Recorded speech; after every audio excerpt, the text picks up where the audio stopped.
esta es la idea. La idea es que hoy podamos entender la historia, pero sobre todo una síntesis de cuáles son los procesos fundamentales que la terapia basada en mindfulness intenta estimular y sobre todo centrarnos en hacia dónde mira la persona que acompaña estos procesos y lo que sabemos científicamente sobre esto, ¿no? Y bueno, lo primero que quisiera decir cuando pensábamos en la imagen con el equipo para este seminario, porque cada seminario tiene una imagen, pensábamos en un puente, ¿no? En un puente que permite conectar, ¿no? Como se ve aquí, digamos, un momento de nuestra vida con otro momento de nuestra vida, sin perder el hilo histórico de quién somos, ¿no? En todo caso, metafóricamente hablando, el trabajo que va a hacer mindfulness en las personas que tienen depresión no es desconectarlas de ni los síntomas ni de los problemas que tienen, sino ayudar a estas personas a poder transitar desde un lugar hacia otro lugar, conservando un proceso histórico, es decir, poder mirar lo que ocurre desde otro ángulo, desde otro lugar. Entendemos que más o menos el 5% de los adultos padece depresión y creo que la OMS se queda corta porque habla de quienes tienen un diagnóstico oficial, pero si tenemos en cuenta la cifra negra, o sea, gente que no es diagnosticada o gente que jamás acude a los servicios de consulta, es mucho más, ¿no? También sabemos que la depresión afecta más, un 50% más a las mujeres que a los hombres, y también que hay un vínculo con conductas suicidas, ¿no? Es decir, la depresión tiene históricamente un fuerte vínculo con conductas suicidas que, bueno, podemos incluso revisar la historia y ver una serie de personajes, ¿no? A lo largo de la historia que han sufrido depresión, aunque no tenían un diagnóstico, pero sí los conocemos por suicidios posteriores a lo que hoy conoceríamos como estados de depresión, ¿no? Y algo muy importante, la depresión es un trastorno, es un problema. Yo voy a hablar de problemas hoy, porque prefiero utilizar una palabra mucho más conductual y mucho más contextual, así que hablaré de más de problemas y de conductas. Es un problema que tiene una amplia gama de soluciones a nivel histórico. Lo que hoy presentamos aquí, de lo que hoy hablamos aquí, lo que nos convoca hoy aquí, es una de esas formas de trabajo dentro de muchas. Una que ha acumulado muchísima evidencia en los últimos años y que está situada en las intervenciones basadas en mindfulness, ¿no? Entonces, ahora hablaré un poco de las intervenciones basadas en mindfulness, pero ¿qué es la depresión? Para ponernos de acuerdo en a qué nos referimos. Bueno, la depresión es un problema que se estructura, digamos, teóricamente de muchas formas, pero una de las formas en las que se puede estructurar la idea de la depresión en términos clínicos es a través del episodio depresivo, es decir, un periodo que suele durar días y que implica una vivencia de tristeza, irritabilidad, vacío, pérdida de placer e interés. Pero además, lejos de la idea clásica que se tiene de la depresión, ¿no es cierto? Que la gente a veces que no está incorporada al mundo de la psicoterapia tiene de la depresión cursa con una serie de dificultades que no necesariamente son de índole emocional o de índole, digamos, cognitiva, puramente cognitiva, como pensamientos de rumia o y pensamientos en relación con el suicidio, sino que tienen que ver con alteraciones que a veces es difícil detectar porque a veces las asociamos a vivencias que no necesariamente implican la depresión, como por ejemplo la dificultad para concentrarse, la culpa o la baja autoestima, pensamientos de muerte, alteraciones del sueño, entre otras. Es decir, la depresión es un problema que afecta de manera global la vida de una persona y que tiene consecuencias a nivel digamos, del sistema nervioso central y también periférico, es decir, que tiene consecuencias a nivel por ejemplo, conductas intencionales, es decir, las personas a veces parecen no querer hacer cosas que en general las personas sí quieren hacer, como salir y ver a su familia o ver amigos. Pero también afecta en un lugar, digamos, en el cual no entra el radar cognitivo y que tiene que ver con estos cambios, ¿no? En la motivación, por ejemplo, estos cambios en el sueño, la sensación de cansancio o fatiga, y que tienen que ver también con que la depresión es un problema que implica muchísimo estrés, ¿no? Para las personas que lo viven, es decir, un desgaste profundo. La persona que tiene depresión, además, entra en un ciclo de desgaste continuo y profundo. Entonces, como vemos, hay más de lo que a primera vista nuestro ojo ve cuando miramos el fenómeno depresivo, como algo cerrado, como algo exclusivamente emocional, según la visión popular. Y en realidad tiene que ver con una afectación global de la vida de una persona. Y por supuesto, desde el punto de vista de mindfulness también, no solamente afecta a las personas, sino que afecta a su contexto. Sabemos hoy, por ejemplo, en la formación que tenemos aquí en el Círculo Estudio para la Paz en trauma e intervención psicosocial, sabemos, ¿no?, cómo dos hijos de mamás o papás que han tenido depresión tienen más probabilidades de, en un futuro, tener dificultades para vincularse con los demás, con su, digamos, para el autocuidado, etcétera. Es decir, es un factor de riesgo tener un padre o una mamá con depresión, ¿no? Y por eso es que cuando hablamos de la depresión tenemos que entender que estamos hablando de un problema histórico, tan antiguo como la humanidad, que estamos hablando también de un problema no solamente a nivel individual, sino a nivel social, ¿no? Y por esto es que quería hablar en este momento de los contextos, ¿no?, que a mí me parece muy importante, y a nosotros en el Círculo de Estudios para la Paz nos parece fundamental, ¿no? Sabes que para nosotros tenemos una visión psicológica de los fenómenos, pero también antropológica y sociológica de los fenómenos. Y esta visión antropológica y sociológica de los fenómenos nos hace pensar necesariamente en la depresión como un problema que tiene, por supuesto, circunstancias biológicas, pero también circunstancias históricas.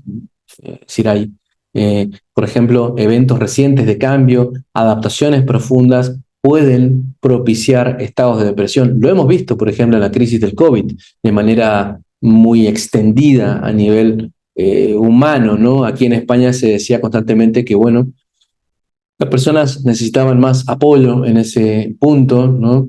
Y claro, tenía que ver con que estos cambios repentinos de contexto producían vivencias de irritabilidad, de vacío, de desesperanza, que propiciaban, ¿no?, cambios en las personas. Pero estos cambios también van acompañados de cambios que tienen concomitantes a nivel sociocultural, ¿no? También los eventos como las guerras, como las situaciones trágicas que están sucediendo constantemente en el mundo, pero esta exposición mediática que tenemos a ellas y que hace que las veamos tan de primera mano, digamos, en vivo, también son un elemento importante en relación con cualquier cosa y también con la depresión, ¿no? Y por supuesto el trauma, ¿no? Las personas que han sufrido vivencias y situaciones de trauma tienen más riesgo de tener depresión. Hay muchísimos estudios sobre ello. Un estudio muy famoso es el estudio de las ACEs, ¿no?, o de las experiencias, digamos, adversas en la infancia, un estudio que se hizo en Estados Unidos más o menos en la década del 80 y el 90, en el que se investigó a muchas personas que tenían problemas de alimentación, ¿no? Y a partir de ese estudio se pudo entender que muchas de estas personas que tenían problemas de alimentación habían tenido una historia de trauma en su infancia vinculada a la dificultad para regular los ciclos, los ritmos y los tipos de alimentos que comían, pero además vinculada a su autoestima, a su autoimagen, etcétera, ¿no? A partir de ahí entendemos y entendimos, ¿no?, y nosotros lo hemos incorporado también en el Círculo de Estudios para la Paz, esta idea de que es imposible hablar de los problemas personales sin entender los contextos sociales y sin entender sobre todo los contextos de trauma previos, ¿no?, que las personas tienen, ¿no?, si queremos tener una visión un poco más completa. Pero cuando nos centramos en la depresión como un problema o como un trastorno que afecta sobre todo el área conductual y mental de una persona, lo que primero sale a la vista es que hay una serie de intervenciones relativamente nuevas que han aparecido en los últimos años para trabajar con la depresión. Esto era importante, ¿sabes? Era fundamental. Muchas de las personas que estábamos vinculadas al mundo del trabajo con la modificación conductual o ciencias cognitivas, sabíamos, ¿no?, que hace tiempo mucho de lo que pasaba en las psicoterapias clásicas se quedaba corto en relación con el fenómeno depresivo, entre otros. No porque funcionaran mal estas terapias, sino porque eh, había una enorme investigación sobre los métodos de trabajo, como dice Stephen Hayes en el 2003, ¿no?, el psicólogo de la Universidad de Nevada, autor de la terapia de aceptación y compromiso. Es decir, había un montón de investigación al respecto de las terapias y su funcionamiento, ¿no? Había mucha investigación al respecto también, pero sabíamos muy poco de otras formas de trabajar con los problemas, ¿no? También otras cosas que se percibían, según Stephen Hayes, eran que muchos de los cambios que se producían en las personas que tenían ansiedad o depresión ocurrían en los primeros momentos del proceso terapéutico, lo cual daba cuenta de que más allá de las técnicas que se usaban, había un proceso de fondo que tenía que ver con la relación que influía en el comportamiento de las personas. ¿Mm? Él dice, habían cambios conductuales incluso antes de que se iniciaran los procesos activos de la terapia, dice, ¿no? ¿Qué estaba ocurriendo en el fondo? No sabíamos muy bien qué ocurría en el fondo. Eso da lugar a una serie de procesos. Uno de ellos es la terapia basada en procesos, que hoy conocemos también, con la que trabajamos en la formación en Mindfulness y Psicoterapia.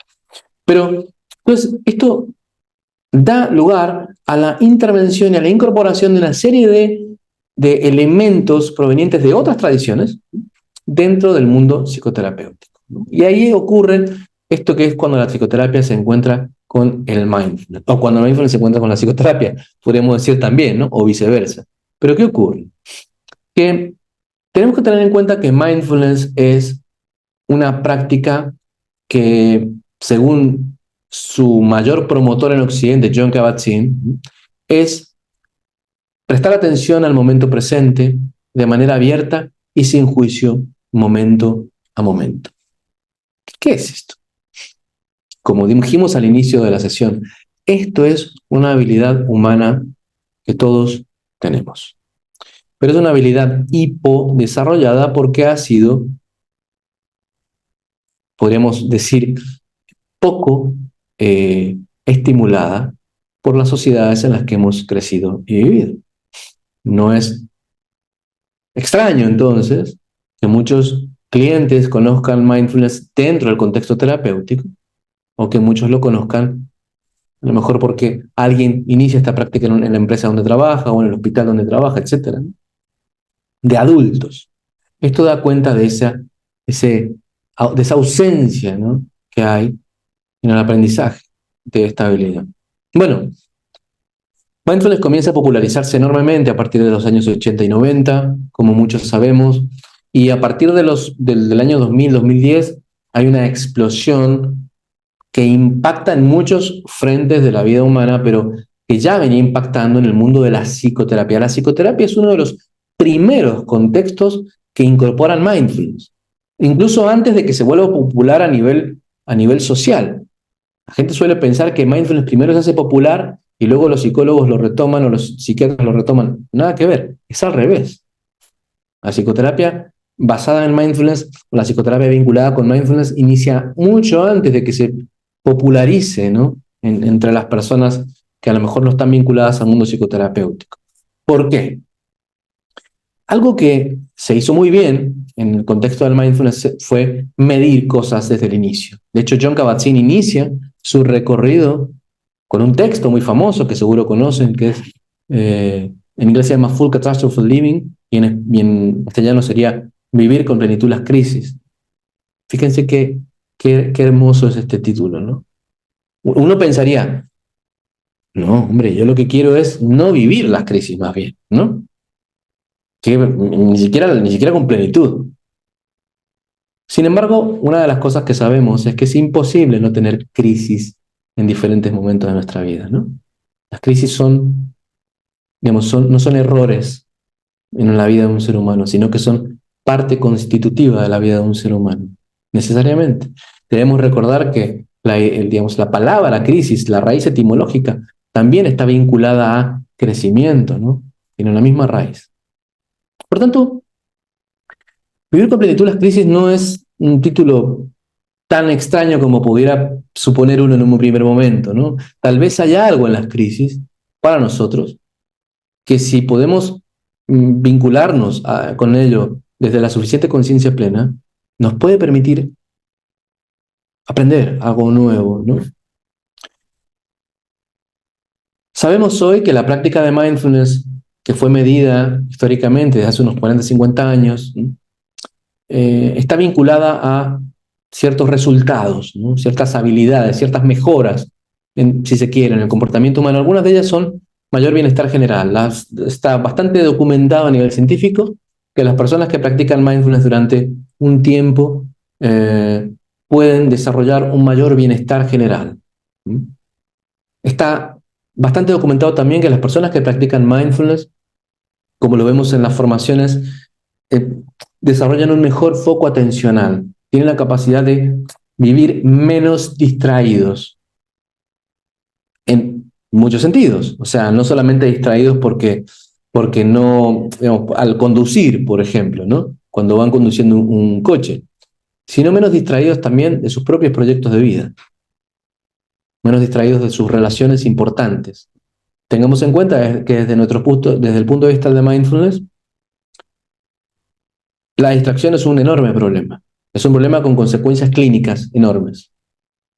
Las personas que están distraídas de su propio cuerpo generalmente tienen una enorme dificultad para vincularse con él.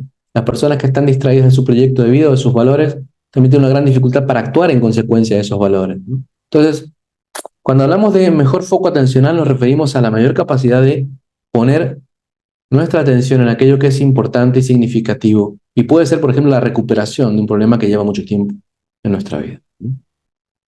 Y también sabemos, está enormemente documentado, que mindfulness tiene un vínculo directo con la disminución de estados de ansiedad. Y se ha utilizado muchísimo en una serie de intervenciones que llamamos intervenciones basadas en mindfulness. ¿Qué son las intervenciones basadas en mindfulness? Brevemente, son procesos de práctica de mindfulness, pero que no se realizan con un fin religioso, sino que se realizan dentro de un contexto terapéutico y que son prácticas que han surgido, digamos, inicialmente en Oriente, pero que se han reformulado en Occidente con un objetivo que es el de poder contribuir a la salud física, mental o social de las personas. Entonces son procesos de práctica de mindfulness muy específicos, pero además basados en evidencia, que permiten que la práctica se aplique a grupos específicos de personas, por ejemplo, personas con depresión, y de una manera específica en función de los problemas que estas personas tienen. Lo cual da lugar a que estos procesos de mindfulness, de prácticas de mindfulness, se realicen de acuerdo a ciertos protocolos de intervención. ¿Qué es esto? Hay una metodología de trabajo en el cual esta práctica de mindfulness se realiza por parte de una persona habilitada para el trabajo psicoterapéutico. Esto no lo puede hacer cualquiera, es una persona habilitada para el trabajo psicoterapéutico y que a través de la práctica trabaja en contextos específicos, ¿no? Cuando echamos una mirada a las intervenciones basadas en mindfulness, no quería dejar de compartiros un cuadro que me parece genial, que nos permite ver la evolución histórica, o más bien el cambio, no evolución, el cambio histórico de las intervenciones basadas en mindfulness, ¿no? Y podemos decir que todas las intervenciones basadas en mindfulness provienen de una base que es la meditación vipassana. Es un tipo de meditación que surge en el contexto del budismo y que consiste fundamentalmente en poder cultivar una atención presente, una atención a lo que está ocurriendo en este momento, una atención sin juicio, o sea, no se trata de una atención crítica a lo que pasa, sino una atención abierta, ¿m? A lo que ocurre. A veces se llama atención, digamos, de monitoreo abierto, ¿no? Es decir, como si monitoreásemos lo que ocurre dentro de nuestro campo de conciencia, pero de una manera amable que permite captar los fenómenos mentales sin ni dejarnos llevar por ellos, que es lo que usualmente pasa en nuestras vidas, ¿no?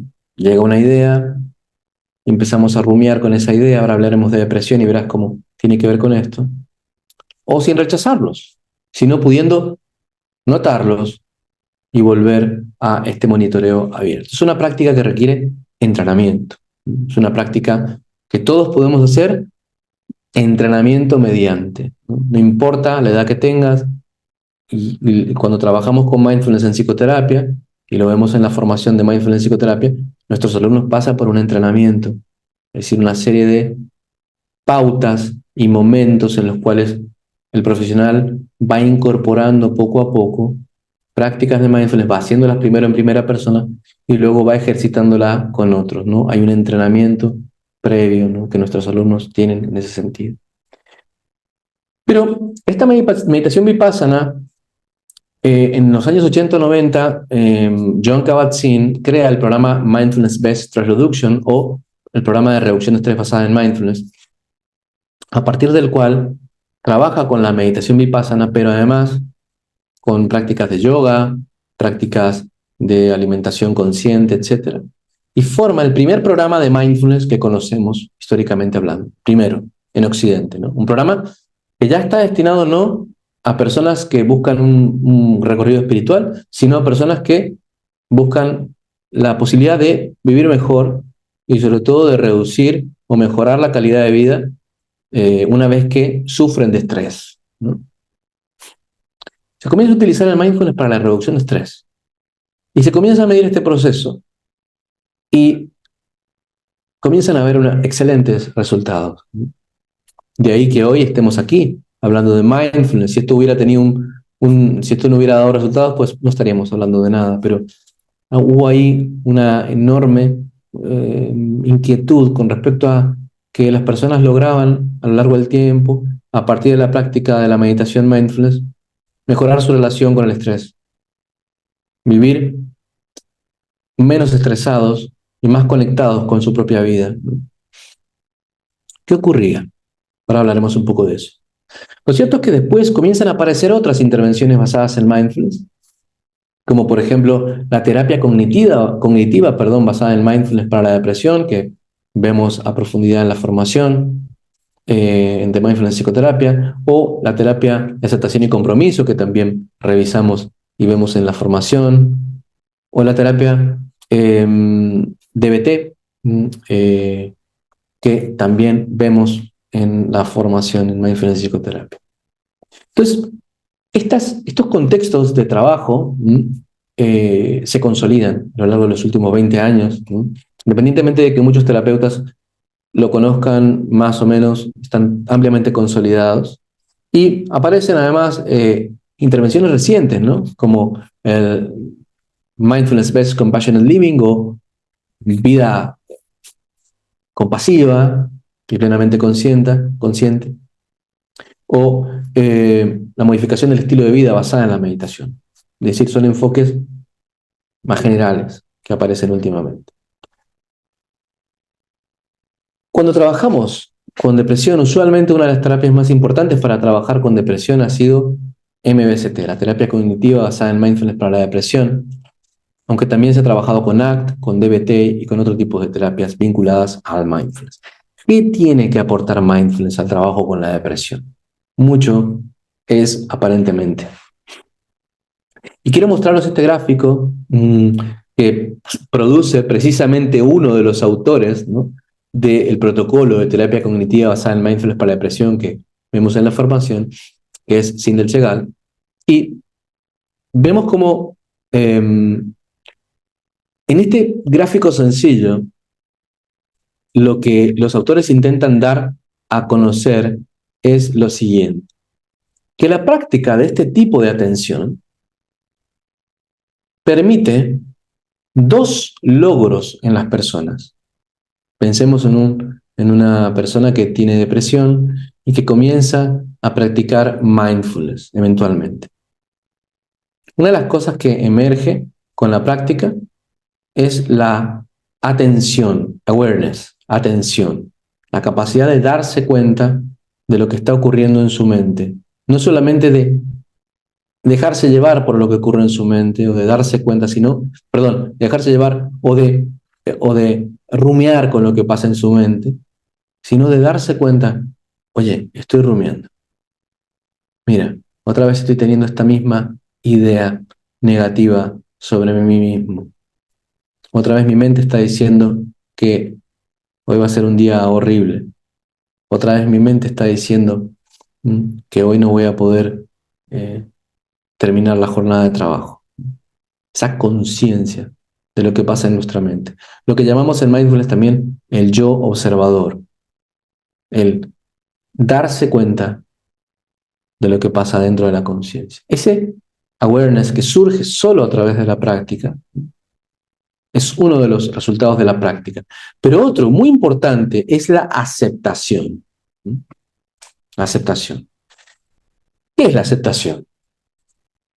La aceptación en este contexto, cuando hablamos de depresión, no significa que la persona con depresión diga, bueno, ya está, tengo depresión, no hay nada que hacer, sino que pueda darse cuenta de las vivencias difíciles, de las emociones incómodas, y que pueda vincularse con estas emociones incómodas desde una actitud amable, desde una actitud abierta. Esto es lo que llamamos aceptación. Aceptación. Y lo que descubren estos autores es que la atención poco a poco va produciendo aceptación. Es decir, que el hecho de darnos cuenta de lo que ocurre en nuestra mente nos permite algo así como encender una lámpara en la conciencia, que a su vez nos ayuda a aceptar lo que ocurre en la conciencia porque lo estamos entendiendo mejor. Pero a la vez la aceptación, el poder vincularme de manera abierta con lo que pasa dentro de mí, también me permite mirar mejor. Me permite que estas lentes de la conciencia estén más sueltas para poder mirar realmente lo que hay ahí. No sé si te ha pasado que alguna vez cuando estamos luchando contra una vivencia interna, nuestra atención está puesta solo en luchar contra eso, ¿no? Pero cuando podemos aceptar, vale, esto es lo que pasa, ¿no? Esto es. A mí me gustaría que fuera de otra forma, sí, pero esto es así, ¿no? Esto es. Esto es la aceptación. Esto es así. La conciencia está libre para poder darse cuenta también. Es un proceso, digamos, de mutua influencia. Pero algo más importante aún. Se dan cuenta que las personas con depresión, además, cuando cultivan esta aceptación, esta conciencia o el darse cuenta, mejoran su control ejecutivo. ¿Qué es el control ejecutivo? Es algo súper, súper importante en cualquier trastorno mental y por supuesto también en la depresión, porque el control ejecutivo es la capacidad para relacionarme con lo que ocurre dentro de mí mismo y poder tomar decisiones. Poder decir, vale, estoy teniendo esta sensación, voy a darle espacio, pero también voy a comer sanamente. O voy a llamar a mi madre aun y cuando mi mente diga que no. O voy a ir al gimnasio a hacer ejercicio aun y cuando siente el impulso a no hacerlo. Es decir, este control ejecutivo surge de la práctica, digamos, de la aceptación y la conciencia, y permite algo muy, muy importante en el trabajo con depresión o ansiedad, que es la regulación emocional. Emotion regulation. Regulación emocional. La capacidad para... Esto no significa cambiar lo que siento, ¿vale? Tenemos que tener clara la diferencia entre regulación emocional y supresión emocional, que es una quimera, es imposible la supresión emocional, realmente. No se puede extirpar lo que sentimos, ¿m? A excepción de que extirpemos también la conciencia. Entonces, cuando hablamos de regulación emocional nos referimos a poder relacionarnos de una manera sabia o inteligente con aquello que nos pasa. Yo puedo sentir tristeza y puedo hablar de mi tristeza si mi control ejecutivo está ahí, o puedo no hablar de ella. Puedo tener sueño, puedo levantarme y darme una ducha o no hacerlo. Puedo ir a terapia o puedo no hacerlo cuando siento deseos de aislarme, ¿no? Es decir, puedo tomar decisiones, pero este toma de decisiones no es algo que se produzca sin antes una práctica y una habilidad previa. ¿Mm? Interesante aquí es que esta capacidad nos permite, en el trabajo con las personas que tienen depresión, ayudar a que las personas puedan surfear las olas. ¿Mm? Como dice Joan Kabat-Zinn. Hay una frase de Joan Kabat-Zinn que dice, no puedes detener las olas, pero puedes aprender a surfearlas, ¿no? O sea, contra el mar, ¿quién puede? No se puede contra el mar, ¿no?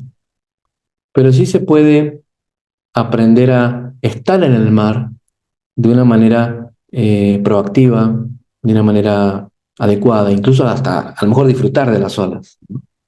De ahí también el surfear las olas. Y nuestra vida tiene muchas olas, ¿no? Y el oleaje en las personas que tienen conductas vinculadas a la depresión también es muy fuerte, ¿no? Tres funciones son las que sabemos científicamente que mindfulness permite desarrollar en las personas que tienen conductas vinculadas a la depresión. La primera es la capacidad para la defusión. ¿Qué es la defusión? Bueno, como vemos en la formación, defusión es esta capacidad para, como dice Stephen Hayes, dejar de estar tremendamente pegados, ¿no?, a nuestros pensamientos y poder empezar a ver los pensamientos como pensamientos, no como hechos, ¿no? Esto es un pensamiento, es un proceso mental, ¿no? Piensa, por ejemplo, en cómo muchas de las conductas suicidas tienen que ver con personas que tienen una enorme función cognitiva con pensamientos negativos o pensamientos de muerte, ¿no?, o desesperanza. Entonces la terapia trabaja en la capacidad para defusionar, es decir, de permitir que las personas puedan abrir una ventana de atención y desidentificación con estos pensamientos. No luchar contra ellos, pero sí entenderlos como fenómenos mentales y que obviamente como fenómenos mentales son cambiantes. ¿Mm? Son cambiantes, vienen y van, ¿no? Un segundo elemento que la terapia basada en mindfulness permite eh, trabajar con las personas que tienen estas problemáticas es la aceptación de las vivencias difíciles. Esto es uno de los grandes problemas de estas personas, la frustración por sentirse de esta manera, ¿no?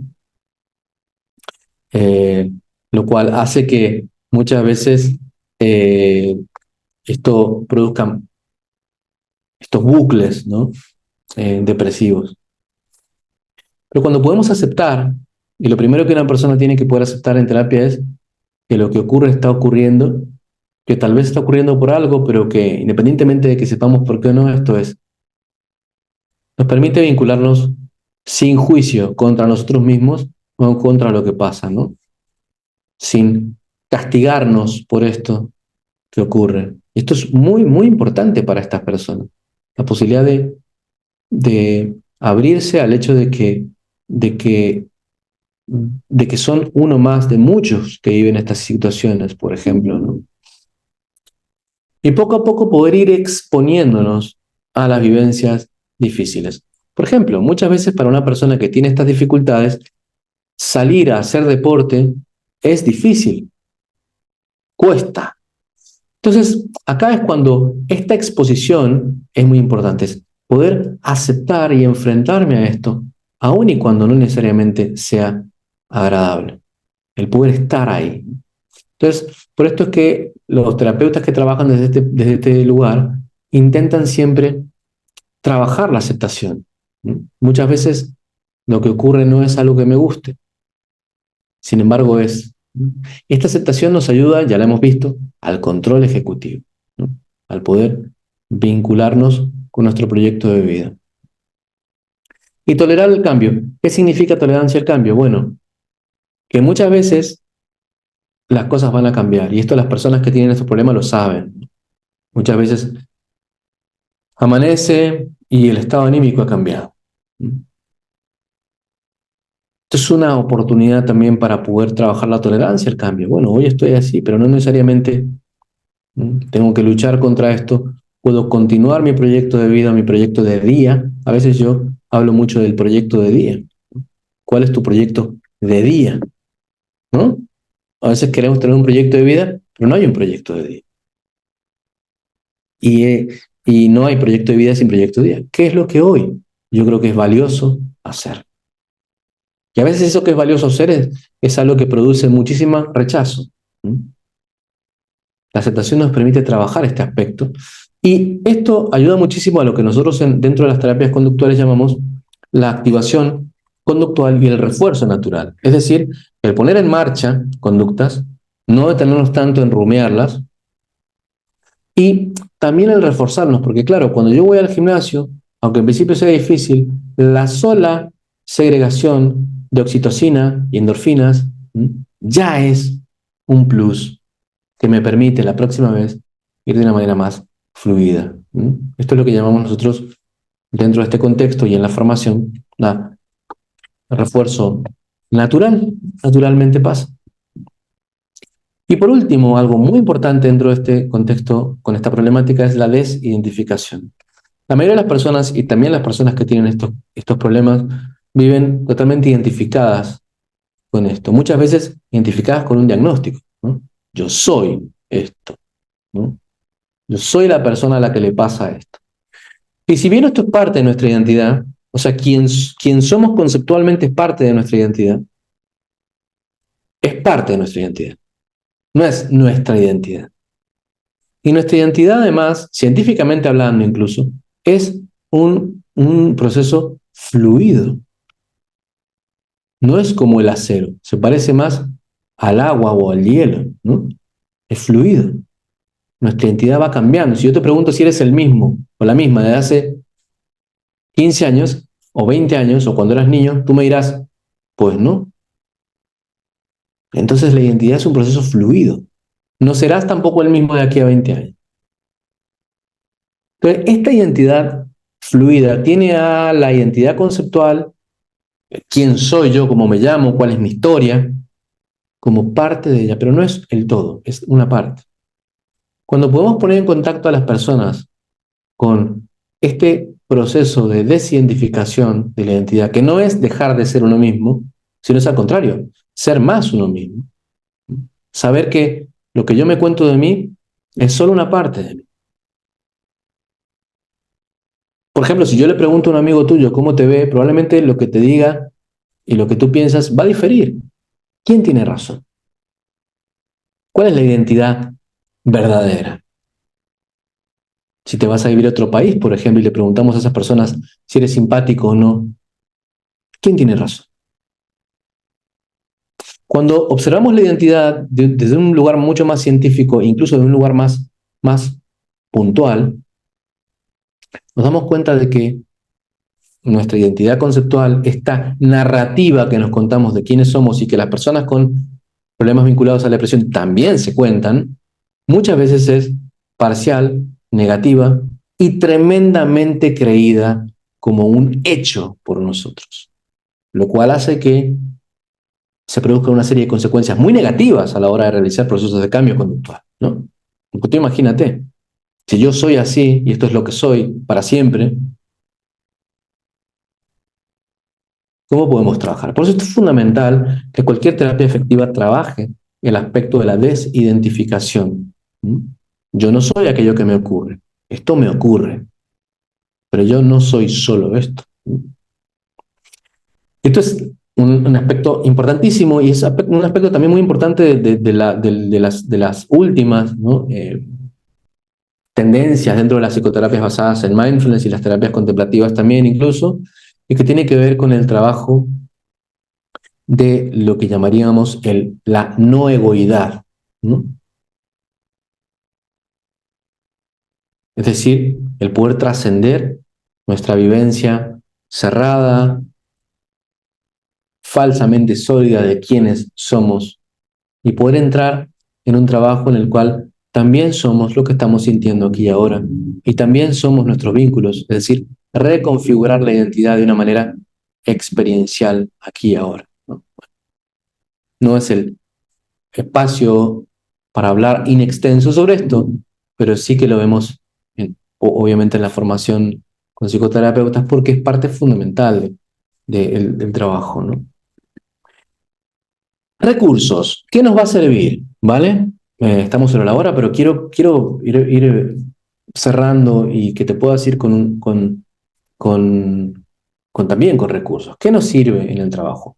Trabajamos con las personas con práctica formal. Hacemos prácticas formales de mindfulness, es decir, hacemos prácticas y también en la formación vemos prácticas formales, o sea, aprendemos a sentarnos durante periodos de práctica, trayendo la atención, movimientos conscientes como el yoga, hacemos prácticas de alimentación consciente, hacemos prácticas directamente vinculadas al trabajo con la ansiedad, depresión u otros, ¿no? Y también práctica informal, que son las prácticas de atención plena en la vida cotidiana. Lavar los platos con atención plena, comer con atención plena, escuchar un seminario con atención plena. Todo es práctica desde el punto de vista de la práctica, ¿no? Todo es práctica. Y nada es práctica para quien vive, digamos, inconsciente de sí. Nada es práctica. También la importancia del grupo en el trabajo con problemáticas vinculadas a la depresión es fundamental el grupo, aunque no siempre se trabaja en grupo, porque el grupo permite esta resonancia emocional, el acompañamiento y el no sentirnos solos ante un problema difícil, ¿no? Recuerda normalizar, normalizar, normalizar. Lo decimos mucho en la formación en trauma. Normalizar, normalizar, normalizar. Es normal. Nos permite humanizar también el trabajo. Ejercicios de activación, por ejemplo, cuando vemos en la formación la terapia cognitiva basada en mindfulness, vemos también cómo hay algunos ejercicios que sirven para activar las conductas, ¿no? Para pasar al acto. Y también es muy importante ya en el trabajo terapéutico el moldeamiento y modelamiento. Nuestra propia capacidad para influir en las personas a través de el reconocer lo que están haciendo, el reconocer cuando se enfrentan a cosas que les resultan difíciles, cuando actúas conforme a sus valores, ¿no? Es decir, nosotros somos también los terapeutas que trabajan con mindfulness, somos un recurso importante y por esto somos los primeros que tenemos que poder estar presentes, ¿no? Cuando trabajamos con otros y con otras, ¿no? Hasta aquí, entonces, he hablado de la problemática, he explicado también algunos mecanismos de funcionamiento que se vinculan con el control ejecutivo. También he explicado algunas prácticas que se hacen en la terapia en sí y cuál es la actitud profesional. Pero quisiera que podamos también darle espacio y cerrar hablando de cuáles son las buenas prácticas para quien desea trabajar desde este ángulo, ¿no? Y la primera de ellas es el proceso de práctica previa y continua. O sea, quien trabaja con problemáticas vinculadas a, a, a la conciencia plena, primero tiene que ser un practicante, primero un meditador o meditadora y luego un terapeuta, ¿no? No es al revés. Acá no es al revés. Es primero de dentro hacia afuera, ¿no? De hecho, nosotros siempre recomendamos a nuestros alumnos, nunca hagas nada con un cliente que tú no has hecho ese mismo día. Y es un principio también que John Kabat-Zinn ha popularizado mucho, ¿no? En segundo lugar, comprender el fenómeno depresivo. Es importante entender la dinámica, por supuesto, de la depresión, sus alcances, métodos para evaluar, ¿no?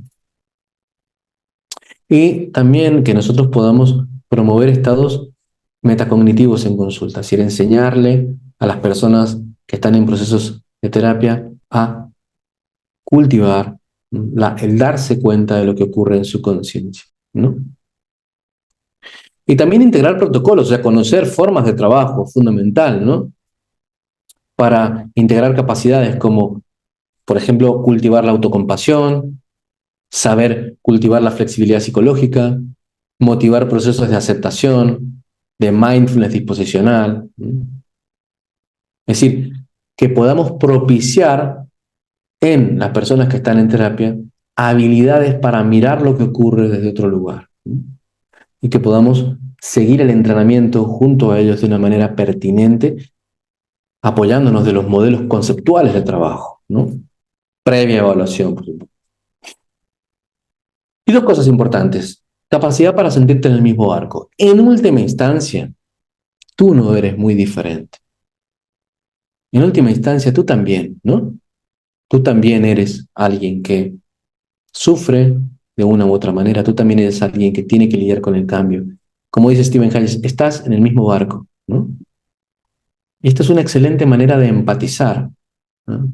Nunca creer que estamos fuera del barco. Estamos en el mismo barco, lidiando con los mismos problemas y por esto podemos entender lo que le ocurre al otro, ¿no?